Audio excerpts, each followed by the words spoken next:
골로새서 3장 12절, 골로새서 3장 12절에서 15절 말씀입니다.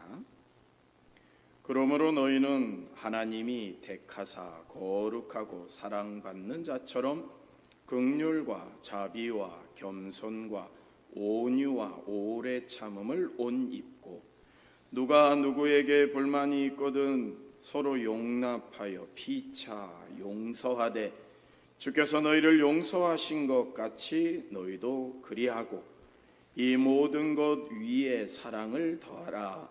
이는 온전하게 매는 띠니라. 그리스도의 평강이 너희 마음을 주장하게 하라.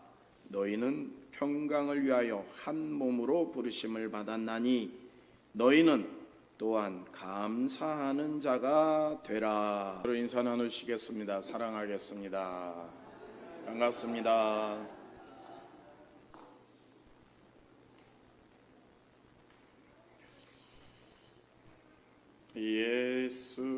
레오나르도 다빈치가 이 최후의 만찬을 그렸는데요.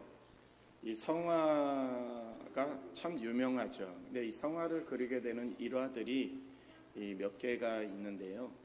오늘은 이 레오나르도 다빈치가 성화를 그릴 때 가룟 유다, 이 가룟 유다의 형상이거든요. 어디에 있죠? 가룟 유다가 맨 밑에 글씨가 쓰여져 있는 사람이 유다죠. 유다. 자, 유다를 그릴 때 이 레오나르도 다빈치는 다른 화가와 이 화풍에 대해서, 그림을 그리는 그런 방법에 대해서 논쟁을 하였다고 합니다. 논쟁하다가 서로 의견이 안 맞으니까는 원수처럼 싸웠다고 해요. 그래서 그 친구를 미워하게 돼가지고 안갚음을 하기 위해서 이 다빈치는 유다의 얼굴을, 그 친구를 상상하면서 그렸다고 합니다. 그러면서 내가 이 그림 안에서 저 유다와 같이 생긴 놈을 내가 표현하리라 라고 하면서 이렇게 안갚음을 하기 위해서 유다를 친구의 얼굴로 그려 넣었다고 해요. 그런데 이 험상궂게 생긴 유다의 얼굴을 그리고 나서 참 만족을 했다고 합니다. 고소하다 라고 하는 그러한 느낌을 받았대요. 근데 다음으로 예수님의 얼굴을 완성해야지만이 이 성화를 완성할 수가 있는데, 도저히 예수님의 얼굴을 어떻게 하면 그릴 수 있을까, 이 답이 보이지 않더랍니다. 그래서 아무리 애를 쓰고 상상을 하더라도 예수님의 얼굴은 어떠한 모습일까 라고 하는 것을 떠올리지 못했는데, 많은 고뇌 속에 기도를 올렸다고 합니다. 제가 예수님의 얼굴로 완성을 해야 되는데 떠오르지 않습니다. 저에게 영감을 떠올리게 해주세요 라고 하는 기도를 하는데, 어떠한 마음속에 찔림이 있냐면은, 내가 내 친구를 사랑하지 않는데 어떻게 예수님의 얼굴을 그릴 수가 있느냐라고 하는 그러한 찔림이 들더래요. 그러고 보니까는 유다의 얼굴을 친구의 얼굴로 그려가지고 내 마음속에 미워하는 악한 마음이 있는데 어떻게 선한 예수님의 얼굴을 그릴 수 있는가라고 하는 그러한 회개와 반성이 되더래요. 그래서 그날부로 친구에게 찾아가서 친구에게 고백을 했다고 합니다. 사실 내가 자네 얼굴을 바탕으로 해서 유다의 얼굴을 그렸네, 참 미안하네 라고 이렇게 화해를 했다고 합니다. 그리고 나서 완성한 것이 바로 이 최후의 만찬이라는 이 성화였다고 합니다. 물론 이 만찬을 통한 이 최후의 만찬에 대해서 일화는 여러 가지가 있지만 그러한 일화도 있다고 하네요. 제가 말씀드린 이 이야기에 중요한 교훈이 들어있죠. 누구든지 용서하지 않은 마음을 품으면, 남을 미워하는 마음을 품으면 그리스도의 형상을 내 속에 간직할 수 없다는 것입니다.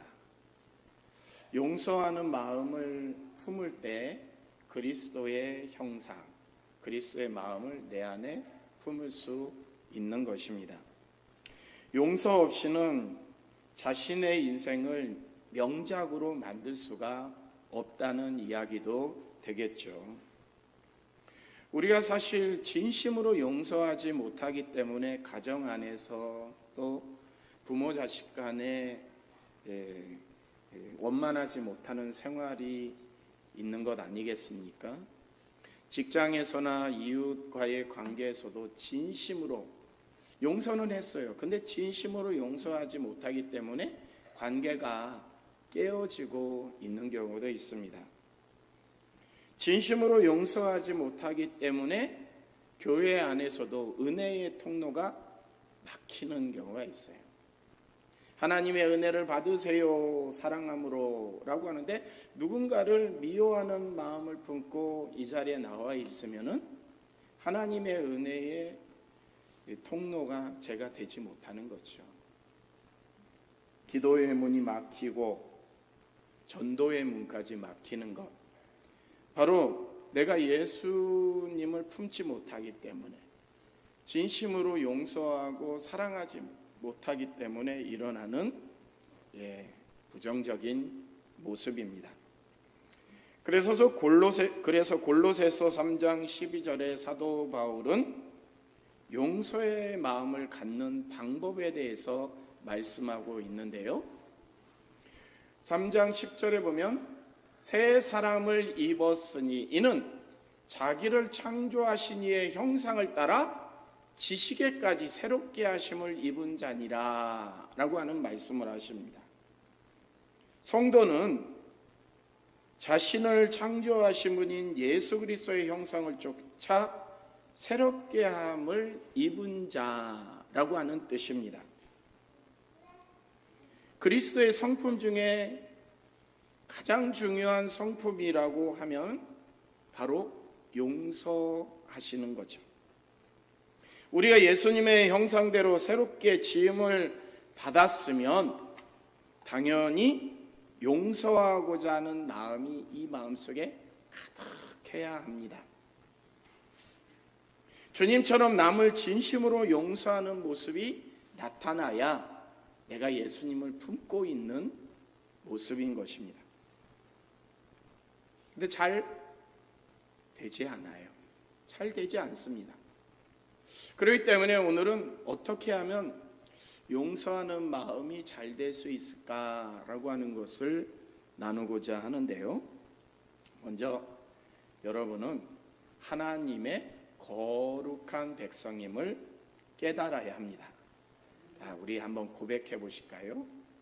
나는 하나님의 거룩한 백성입니다. 네. 하나님이 거룩하니 너희도 거룩하라.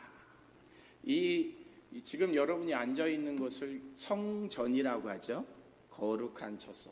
여러분을 성도라고 하죠. 거룩한 길을 걷는 사람. 우리 그리스도인들에게는 이 거룩이 참 중요해요. 하나님의 거룩성을 본받은 우리라고 하는 고백을 먼저 해야 되겠습니다. 12절의 말씀에는 너희는 하나님이 택하사 거룩하고 사랑받는 자이다. 할렐루야. 자, 우리 옆에 분에게 그대는 좀 부드럽게 하라는 거죠. 당신은 하나님의 거룩한 백성입니다.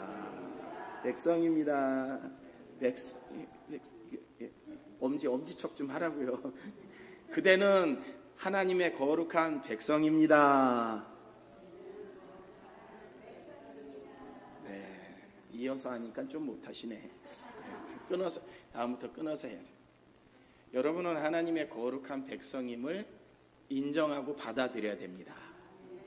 그런데 나는 거룩한 하나님의 백성입니다 하고 그 다음으로 그대는 하나님의 거룩한 백성입니다 라고 했잖아요.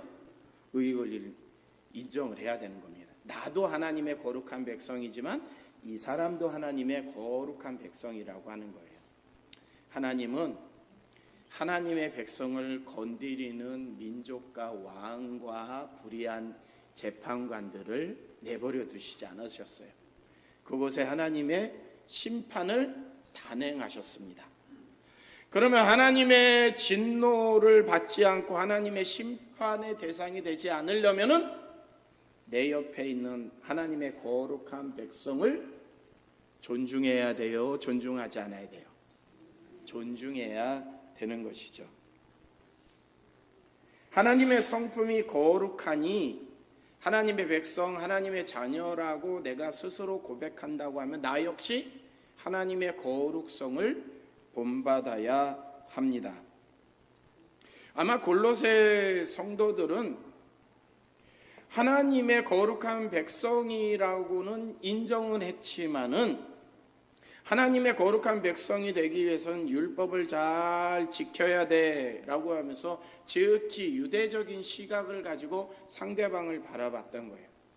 근데 율법의 시각은요, 정죄하고 지적하고 이것이 율법의 시각이었어요, 당시는.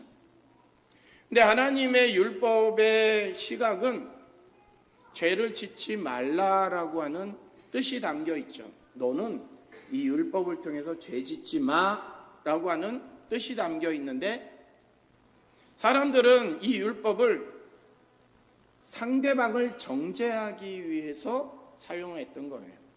나는 돌아보지 않고 내 눈 속에 있는 들보는 보지 않고 남의 눈 속에 있는 티를 들보처럼 더 크게 확대 해석했던 거죠. 이런 곳에 사랑이 있을 리가 없지요. 정죄와 비판이 있었던 것입니다. 그런 곳에 용서가 있을 리가 만무하였겠어요. 있을 리가 없죠. 진정한 거룩은 용서하는 마음입니다. 여러분이 만일 용서에 인색한 분들이라고 하면 하나님의 형상을 닮지도 않고 하나님의 백성이 아니다라고 하는 것입니다. 용서에 인색한 사람, 하나님의 형상을 닮지 않는 사람, 거룩할 리가 없습니다. 여러분이 거룩한 백성임을 스스로 고백하고 고백한다고 하면은 용서하는 마음을 품으시고 행하려고 부단히 노력해야 합니다. 하나님의 거룩은 긍휼로 표현됩니다. 이 긍휼이라고 하는 것은요, 치근히 여기는 마음입니다. 치근히 여기는 마음. 내가 용서해야 될 대상에게 긍휼하다라고 하는 것은요, 아휴, 내가 또 한 번 용서해 주지. 용서해 줘도 다음에 또 똑같은 잘못을 나에게 할 텐데, 인간이니까 그렇지. 그래도 내가 용서해야지. 이것이 긍휼입니다. 긍휼은 내 위주로 상대방을 재는 것이 아니라 상대방의 마음으로 들어가서 상대방의 그 행동들을 헤아려 보려고 하는 것입니다. 에베소서 4장 32절에는요, 서로 친절하게 하며 불쌍히 여기며 서로 용서하기를 하나님이 그리스도 안에서 너희를 용서하심과 같이 하라 라고 하네요. 하나님이 우리를 먼저 용서하셨다고 합니다. 하나님이 우리를 먼저 용서하신 것처럼 너희도 그렇게 하라. 하나님이 우리를 용서하시는데 기꺼이 용서하실 만한 이유가 우리에게 있었느냐? 아니죠. 기꺼이 용서하지 않을 수 있는 이유가 더 많지요. 우리는 수없이 하나님의 뜻을 거스르면서 수없이 세상적이고 수없이 내 위주의 강팍함이 배어나오고 있습니다. 그럼에도 불구하고 하나님은 긍휼로서 우리에게 다가오시고, 하나님의 성품을 닮은 예수님은 긍휼로서 마지막 순간에 아버지여 저들의 죄를 사하여 주시옵소서 라고 하는 기도를 올린 것입니다. 용서를 하려면 먼저 인자하게 바라보며 불쌍히 여기는 마음을 가져야 됩니다. 상대방을 긍휼로 바라보시면은 여러분이 하나님의 거룩성에 가까워지는 순간임을 잊지 마시기 바랍니다. 긍휼을 하기 위해서는요, 겸손해야 합니다. 빌립보서 2장 5절의 말씀에 보면은 너희 안에 이 마음을 품으라 고 그리스도 예수의 마음이니 8절로 가면 사람의 모양으로 나타나사 자기를 낮추시고 죽기까지 복종하셨으니 그 십자가에 죽으심이라. 예수님은 낮아지신 모습으로 우리에게 다가오시고 십자가를 지셨다라고 말씀하고 있습니다. 마구간에 태어나시는 모습부터 시작해서 사람들의 멸시와 천대에도 아랑곳하지 않으시고 그 사람들을 위해서 복음을 전파하시고 치유하신 예수님, 끝까지 겸손하시면서 자랑하지 않는 예수님의 마음, 그 사람의 입장에서 긍휼히 여기시고 치근히 여기시고 또 불쌍히 여기시는 마음, 가룟 유다까지 차라리 태어나지 않았으면 좋을 뻔하였다라고 하는 안타까워하는 그러한 마음. 우리가 누군가를 용서하려면 나의 입장이 아닌 상대방의 입장에서 그 마음을 헤아리려고 해야 됩니다. 그러기 위해서는 내려가야 되죠. 이렇게 내려다보는 것이 아니라 이렇게 낮아져서 그 사람의 위치로 낮아져서 이해하고 용서할 수 있는 마음이 생겨야 합니다. 낮아지려면요, 우리의 마음이 온유해야 됩니다. 온유라고 하는 이 단어는요, 다른 사람의 모독을 은혜롭게 견디는 능력이다라고 풀이한답니다. 다른 사람들의 모욕을 은혜롭게 푼다라고 하는 것. 온유하기 위해서는요, 또 인내가 필요합니다. 꼭 이 누르는 인내가 필요합니다. 인내는 쓰나 열매는 달다라고 했습니다. 결국 우리가 따뜻한 마음을 가지고 참고 상대방을 바라볼 때 치근히 여기며 사랑으로 그에게 다가가려고 할 때 우리는 비로소 하나님의 백성, 거룩한 자로 거듭나게 되는 것입니다. 우리가 사실 우리에게 행한 타인의 과실은 우리가 하나님께 행한 과실보다 턱없이 작다는 것입니다. 저 사람이 나에게 모멸감을 주었어? 내가 하나님을 향해서 모멸감을 준 거에 비하면 턱없이 작다는 것이죠. 저가 나에게 이러한 대꾸를 해? 내가 하나님께 원망하고 불순종한 일에 비해서는 턱없이 작은 부분이라고 하는 것입니다. 골로새 교인들이 사람들을 향해서 강팍하게 행하였던 것은 불만이 많았기 때문에, 이 불만은 어디서부터 시작이 되냐면요, 저가 하는 행동이 내 마음에 맞지 않아. 꼴 보기 싫어. 내 기준에 저 사람의 행동이 미달해. 이래서 불만이 시작이 되는 것입니다. 불만은 불평이나 다른 과실로 표현이 됩니다. 이 불만이나 불평은 골로새 교인들을 분열시키는, 교회를 분열시키는 이유가 되었습니다. 사실 나중에 화해하거나 돌이켜보면요, 중요하지 않고 어리석고 사소한 문제들로 인해서 불평불만하는 경우가 대부분이에요. 근데 불평불만을 할 때 내 마음이 거룩하지 못하고 완고하면요, 불평불만이 생겨요. 근데 상대방 똑같은 말이라도 상대방과의 관계에 있어서 내가 온유한 마음을 품거나 내가 부드럽고 사랑이 많은 마음을 가지고 있다고 하면은요, 그냥 웃어넘길 수도 있는 내용들이 대부분이에요. 근데 내가 강팍하고 저 사람과 적대적인 관계, 불만에 휩싸여 있으면 말 한마디가 꼴보기 싫은 거예요. 말 한마디가. 그냥 똑같이 얘기한 것도 응? 나 싫어서 하는 얘기야? 라고 하는 거예요.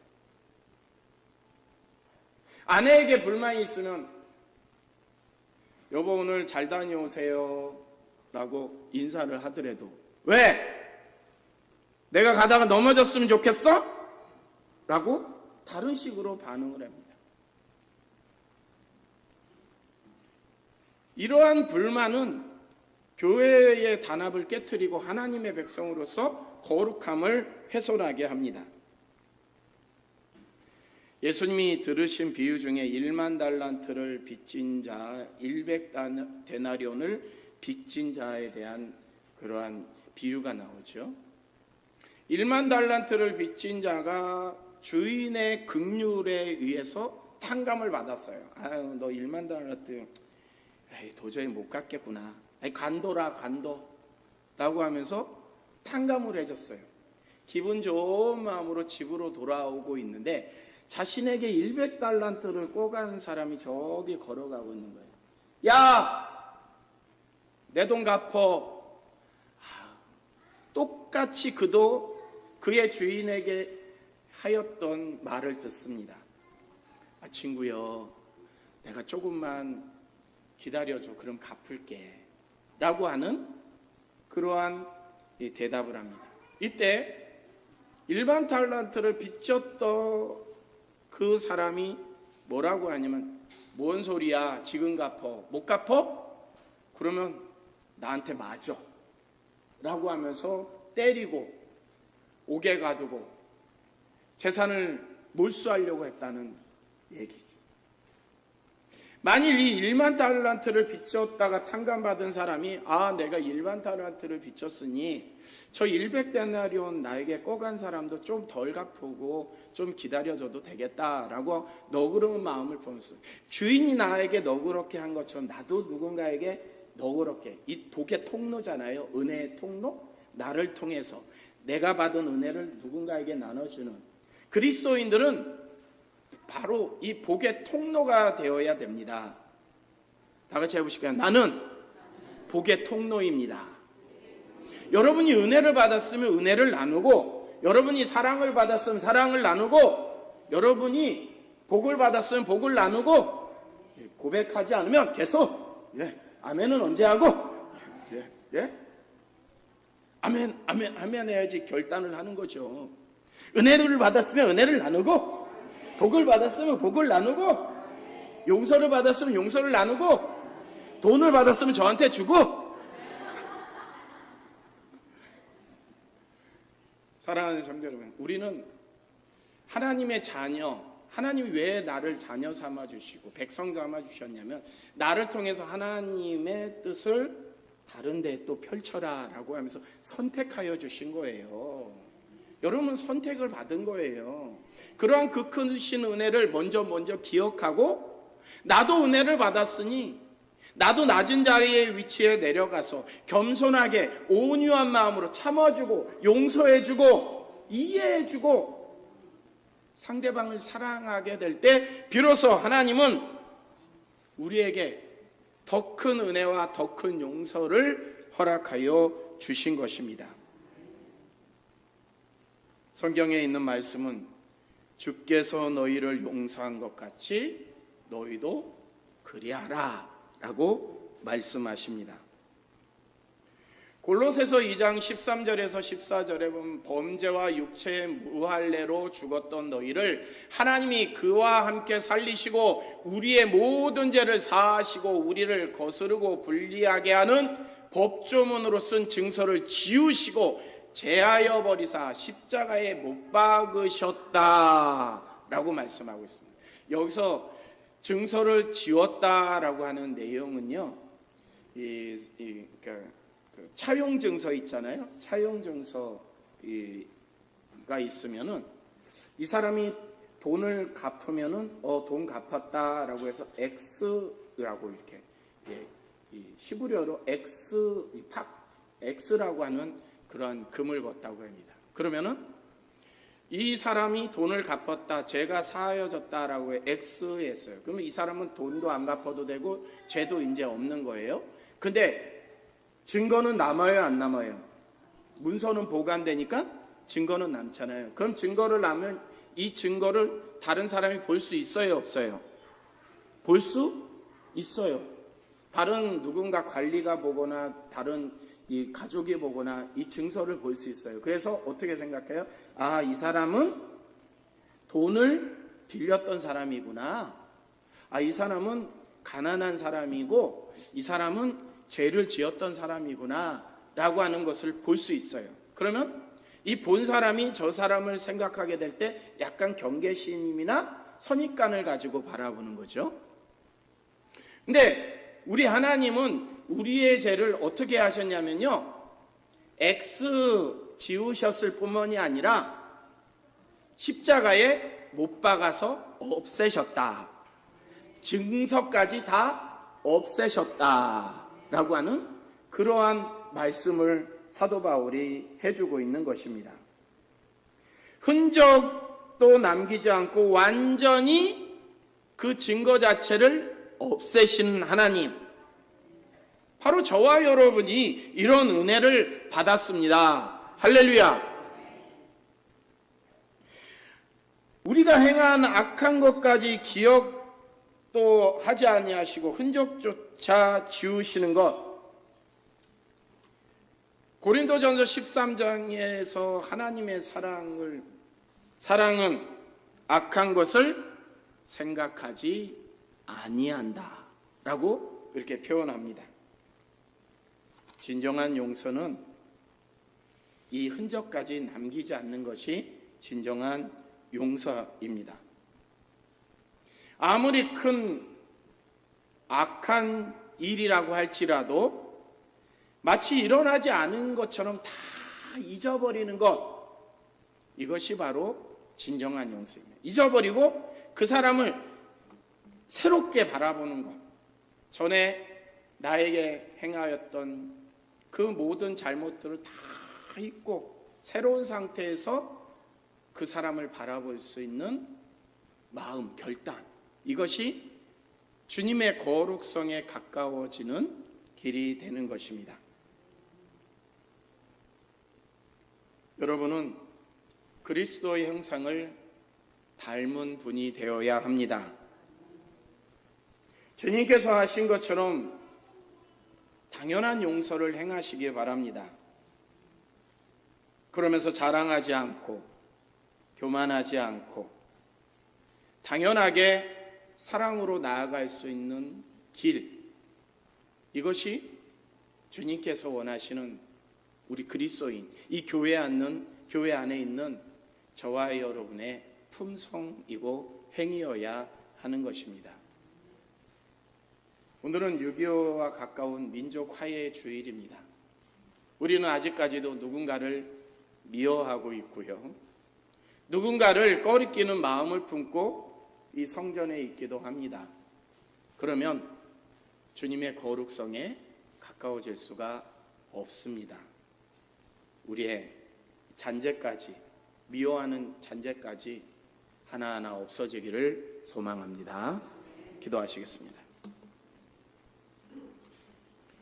한없는 은혜로 우리를 용서하시는 하나님, 하나님의 그 크신 사랑이 오늘 우리가 이 자리에서 예배케 하고 있음을 고백하며 감사를 드립니다. 하나님의 은혜를 우리가 받고 살면서 우리는 참 받기만 하였지 베풀지 못하는 완고한 마음을 품고 세상을 살아오기도 한 것 같습니다. 아직도 누군가를 미워하고 있고, 아직도 누군가에게 다가가지 못하고 있고, 아직도 내 입술에서는 그를 비방하는 말들이 쏟아져 나오고 있기도 합니다. 이러한 마음을 품고 우리가 예배하고 있습니다. 형식과 외식과 또 거칠애를 하나님 앞에 나와서 예배하는 우리의 모습이 참으로 부끄럽기도 합니다. 아버지여, 우리가 진심으로 말씀으로 깨닫고 진심으로 사랑의 실천을 하기 위해서 온유한 마음과 낮아지는 긍휼의 마음을 품고 다시금 일어설 수 있도록 인도하여 주시사 외식적인 예배가 아니라 참된 예배가 될 수 있도록 거룩한 하나님의 백성으로 늘 일어설 수 있도록 저희를 붙들어 주시옵소서. 예수님의 이름으로 기도드립니다. 아멘.